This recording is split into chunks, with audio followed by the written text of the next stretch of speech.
Hi, this is Danielle Daws for the Alleyway Stamps. I've got a sneak peek to share with you today of a stamp set called Love Knots, which is going to be released in a few days' time. I'm going to create a background panel with distress inks, but first I'm going to emboss the pattern onto some white cardstock. Now with the clear stamps, because they are so flexible, you don't really need to take a background stamp off the backing. You can just stamp it straight on there. So you see I've coated it in Versamark and I'm putting it straight on top of the cardstock. The backing sheet just allows it to be nice and flexible so that you can get a nice even pressure and get a good impression onto your cardstock. So I'm using clear embossing powder here, and I'll heat that up in a minute, and then I'll use distress inks over the top to create a blended effect. So just heating it up with clear embossing powder. You could use white, but I'm choosing to use clear for this one today. So for where the hearts are, there are 3 hearts on this background section. I'm using some barn door just with a small sponge dauber. Usually I use the larger Ranger ink pads, blending pads, sorry, but for this, because I just want a small concentrated area, I just got a sponge dauber to do the job for me. So nice and easy. The next thing that I'm going to do is use antique linen. Now antique linen is probably the colour that I use absolutely the most.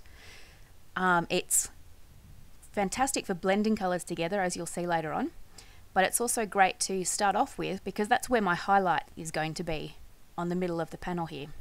So the next colour I've got is Gathered Twigs. Now this is a really beautiful brown, and I'm starting off the cardstock to just blend that into the sides, and then I'll take it very, very lightly over that middle part, so just to add a little bit of depth to the antique linen. So the antique linen is the one that is underneath, but I'm just adding a very light amount of gathered twigs over the top. And then lastly, using some walnut stain. So the walnut stain is just going to add some depth, so you might not even think that you can see the difference between adding the walnut stain there, but it just adds this lovely deeper edge to it. So it just helps to create the illusion of that shadow. So now again with antique linen, like I said earlier, I'm going through and blending all those colours together. So I'm not being too particular about the way this is all going. I am trying to avoid the red, just so that that can stay nice and vibrantly red. But I am using that linen, antique linen, all over. So I've cut the 2 sides off. This is so it will be to the right size for my card. And just along the very edges here, I'm using some walnut stain. So I'm loading up the foam as normal, but you can see that I've lifted up the piece of card and I'm just going down the very edges. It just gives a really nice added depth without having to go too much onto the cardstock. A little bit more of barn door just to make sure that that red is nice and bright.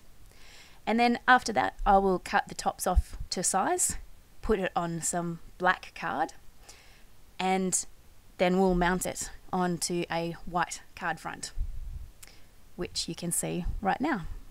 And so this is the final piece. Thanks so much for watching.